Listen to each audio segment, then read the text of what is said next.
दुख में खुश कैसे रहें। दोस्तों, एक बार गौतम बुद्ध के यहाँ बहुत सारे शिष्य शिक्षा ग्रहण कर रहे थे। उनमें से एक शिष्य ने कहा कि मुझे अपने घर जाना है। गौतम बुद्ध ने कहा कि बेटे, कल आप चले जाना और आज आप यहीं पे रुक जाइए। उसने कहा कि ठीक है गुरु, आप जैसा कह रहे हो वैसा मैं करूँगा। उसके बाद वो रुक जाता है। सुबह होने के बाद जब वो गौतम बुद्ध सारे बच्चों को शिक्षा दे रहे थे, उन्होंने देखा उस बच्चे की मन नहीं लग रही है, वे बच्चा परेशान लग रहा है। उन्होंने उसे बुलाया और कहा कि बच्चे, तुम बहुत ज्यादा परेशान लग रहे हो, बात क्या है? उसने कहा कि हे गुरु, मैंने आपसे कुछ बताया था जो आपको याद नहीं है। शायद आपको याद करने की आवश्यकता है। मुझे घर जाना था। आप मुझे कहे थे कि कल आप चले जाना, लेकिन आपने मुझे जाने नहीं दिया। उन्होंने कहा कि कोई बात नहीं, आप चले जाओ। वे गुरु को पैर छूता है और खुशी खुशी वह चल देता है। चलते चलते वह जब रास्ते से गुजर रहा था, रास्ते में एक बुढ़िया बहुत ज्यादा चिख रही थी, चिल्ला रही थी। जब वो उस बुढ़िया को देखता है तो अपने साथ खाने के लिए कुछ सामग्री लिया था और पीने वाली पानी उसे खिलाता है और पानी पिलाता है। पिलाने के बाद वो बुढ़िया चुप हो जाती है और उस बुढ़िया से कहता है कि हे बूढ़ी माँ, तुम कहाँ की रहने वाली? वह कहने लगी कि बेटी, मैं दूसरे गांव में जाना चाहती हूँ। मेरे पैरों में दर्द हो रही है और मैं भूख के मारे, प्यास के मारे तड़प रही थी। भगवान ने तुम्हारा भला किया कि तुमने मेरे सामने आया। एक काम करो, तुम मेरे को घर छोड़ दो। उसके बाद वह उसे घर छोड़ देता है। जब वो घर छोड़कर अपने घर लौटता है, तब तक तो रात हो गई है। यहाँ माता पिता तो इंतजार कर रहे थे कि मेरा बेटा घर वापस जरूर आएगा, लेकिन शाम तक जब वो वापस नहीं आया, अंधेरा हो गया। माता पिता के अंदर बेचैनी होने लगी। पिता बहुत ज्यादा गुस्से होने लगे। उन्होंने कहा कि वह लापरवाही की वजह से धीरे धीरे आ रहा होगा। माँ कहने लगी कि आप शांत हो जाइए, वह जरूर वापस आएगा। जब वह वापस आता है, तभी वह पिता उसे कुछ सुना देते हैं और वे कहते हैं कि तू आने में देरी क्यों कर दिया? मैं जानता हूँ कि तू बहुत ज्यादा लापरवाह है और तू लापरवाही किया होगा, जिसकी वजह से तुझे आने में देरी हो गई। लेकिन मैं तेरे बारे में ये सब कुछ जानने के बाद भी तुझे छोड़ रहा हूँ। जाकर तू भोजन कर ले। कितना बढ़िया माँ ने तेरे लिए खीर बनाई थी और वे खीर भी ठंडी हो गई। पिता को ये बात सुनकर वो बालक रूठ गया और वे कुछ नहीं खा रहा था। अब वह माँ परेशान हो गई और पिता भी परेशान हो गए। सुबह तक उसने कुछ नहीं खाया। अब तो माँ सोचने लगी कि हो सकता है कि मेरा बेटा बीमार पड़ जाए अगर ये कुछ नहीं खा रहा है, इसे कुछ ना कुछ खिलाना होगा। लेकिन वह खा ही नहीं रहा था। बहुत ज्यादा दुख में वह जी रहा था।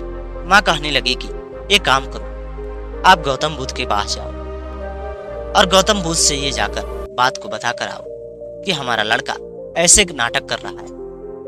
माँ को जब ये बात उसने सुना, उसे और ज्यादा गुस्सा आया। वे जाकर गुरु के पास पहुंचता है। गुरु से कहने लगे कि क्या हुआ? तुम्हारा बालक तो कल ही चला गया है, क्या वह घर पे नहीं पहुंचा? उन्होंने कहा कि नहीं, मेरा बालक तो समय से घर नहीं पहुंचा। मैंने उसे डांट लगाई।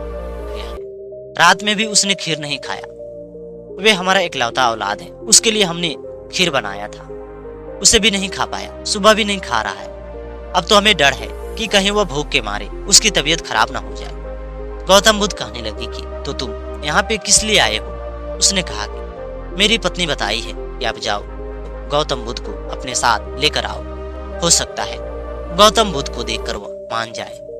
उन्होंने कहा कि ठीक है, अगर ऐसी बात है तो मैं आपके साथ चलने की कोशिश करता हूँ। उन्होंने कहा कि आप थोड़ी देर यहीं पे आराम करो और मैं चलूं। उतने देर में ही वहां पे एक बूढ़ा व्यक्ति आया और कहा कि हे गुरु, आप तो कहते हो कि लोग आपको गाली देते हैं, तो आप उनकी बातों को सुनकर कुछ भी मत बोलो, आप अपने पे मत लो। उसके बाद वे अपने पास ही रख लेंगे। लेकिन एक मेरा मित्र है, जो मित्र किसी दूसरे व्यक्ति से झगड़े लड़ाई किया है, वह व्यक्ति उसके घर में घुस घुस कर गाली देता है। तो बताइए इतनी बड़ी अत्याचार कौन सहेगा? गौतम बुद्ध ने कहा कि आप यहाँ पे बैठ जाइए और आराम कीजिए, मैं आपको कुछ बता रहा हूँ। उसके बाद उन्होंने कहा कि ये क्या है? उन्होंने कहा कि हे गुरु, ये आपके हाथ में एक फल है। उन्होंने कहा कि ये फल अगर मेरे पास है तो आपके पास कैसे जाएगा? उन्होंने कहा कि नहीं जाएगा। जब उसके हाथों में दिया, उन्होंने कहा कि अब किसके पास है? आपके पास है। तभी वो कहने लगे कि आप अगर ये फल मेरे को देना चाहते हो, लेकिन मैं इसे लेना नहीं चाहता हूँ, तो क्या ये मेरे हाथ में आएगी? आप कितना भी मेरे को देने की प्रयास करो, अगर ये फल मैं नहीं ले पाऊंगा, इसे आप जमीन पे भी गिरा देते हो, तब भी मैं नहीं उठाता हूँ, तो क्या ये फल मेरे पास आएगा? उसके बाद उसने कहा कि नहीं, ये फल तो नहीं आएगा। तभी उन्होंने कहा कि ठीक उसी प्रकार अगर वह तुम्हारे मित्र के घर में घुस के गाली भी दे रहा है, अगर वह तुम्हारा मित्र अपने ऊपर ये गाली नहीं भी ले रहा है, इसका मतलब है वो गाली उसी के पास जाएगा। ये बात सुनने के बाद वो वहां से चला गया। उसके मन में ख्याल हो रहा था, क्या ये गुरु कैसी बातें कर रहे हैं? अगर कोई गाली इस प्रकार देता है, अगर हम लोग सहन कर लेते हैं, कल के दिन वो और ज्यादा गाली देगा। इधर वह गुरु उस बेचारे के साथ चलते चलते उस लड़के के घर में पहुंचे। पहुंचने के बाद गुरु को देखकर वह प्रणाम करता है और गुरु कहते हैं कि बेटे, मुझे बहुत जोरों की भूख लगी, जरा आप मुझे भोजन लेकर आओ, हम दोनों एक साथ भोजन करेंगे। उसने गुरु को भोजन लाकर दिया और गुरु को कहने लगा कि गुरु आप भोजन करिए। उन्होंने कहा कि आप भी तो करिए। उसने कहा कि नहीं गुरु, मैं भोजन कर चुका हूँ। उन्होंने कहा कि नहीं, मैं आपका गुरु हूँ, कम से कम आप मेरे साथ कुछ तो भोजन कर लीजिए। अब वह गुरु को बार बार कहने के बाद भी वह लड़का सीधे इनकार कर देता है और कहता है कि हे गुरु, मैं इस घर को एक अंदाना भी नहीं खा पाऊंगा।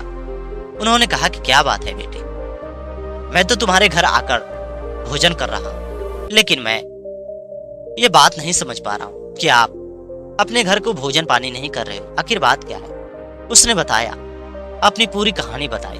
उसके बाद गुरु मुस्कुराए और कहने लगे कि बेटे, माँ बाप तो माँ बाप होते हैं, हो सकता है वो तुम्हें डांट लगाए होंगे तुम्हारे भले के लिए। तभी वो कहने लगा कि हे गुरु, आप जानते हो कि मैं एकदम शरारती लड़का नहीं हूँ, बिल्कुल अच्छा हूँ। उसके बावजूद भी इन लोगों ने मेरे ऊपर डांट लगाई, इसलिए मुझे इन लोगों से नफरत हो गई है, मुझे इन लोगों से बात नहीं करनी है। गुरु कहने लगे कि बेटे, ऐसी बात नहीं, लेकिन तुम्हें आने में देरी कैसे हो गई? उसने बताया कि मैंने एक बुढ़िया को मदद किया, उसके घर तक छोड़ के आया और मैं वहां से भागता हुआ अपने घर तो आ ही रहा था। गुरु कहने लगे कि इसलिए तो तुमने अपने माता पिता से अगर ये बात बताए होते तो मैं पूरी उम्मीद के साथ कह रहा हूँ कि तुम्हारे माता पिता तुम्हारी बातों को समझ गए होते और तुम्हें डांट नहीं लगाते, लेकिन तुमने तो अपने माता पिता को ये बात नहीं बताया, जिसकी वजह से तुम्हारे माता पिता तुम्हें डांट लगाए हैं। लेकिन कोई बात नहीं, अगर आप अपने माता पिता को नहीं बताए हो तो मैं बता देता। उसके बाद गुरु ने उन्हें सुनाया और कहा कि इसे माफ कर दो। और पिता कहने लगे कि बेटे, तुम भोजन कर लो, तुम्हारे लिए तो हम तरह तरह के पकवान बनाए हैं। गौतम बुद्ध को जबरदस्ती करने के बाद वह लड़का भोजन कर लिया और करने के बाद वह गौतम बुद्ध उसके साथ रात बिताया, उन्हें समझाया। जब तक वह लड़का पूरी तरह से सहमत नहीं हो गया, तब तक वो वहीं पे मौजूद थे और वे लड़का भोजन पानी करने लगा। उसके बाद वो कुछ दिनों बाद वहां से चले गए और जाने के बाद वो अपने शिष्यों से ये सब बात बताया और फिर से उस शीर्ष के घर पहुंचे। और पहुंचने के बाद उससे कहने लगे कि बेटे, मैं तुम्हें लेने आया, तुम मेरे साथ चलो। उसने कहा कि हे गुरु, आपने इतना बड़ा कष्ट क्यों उठाया? मैं तो आपके पास आ ही रहा था।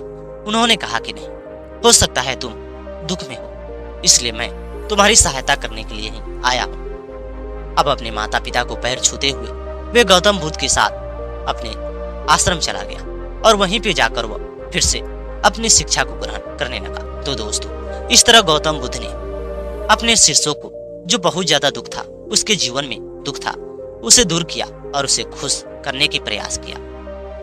दोस्तों, उम्मीद करता हूँ कि ये ज्ञान बातें आप लोगों को समझ में आई होगी और पसंद भी आई होगी। अगर ये बातें आप लोगों को पसंद आई होगी तो कमेंट करके जरूर बताना और हमारे चैनल पे नए हो तो चैनल को भी सब्सक्राइब करना।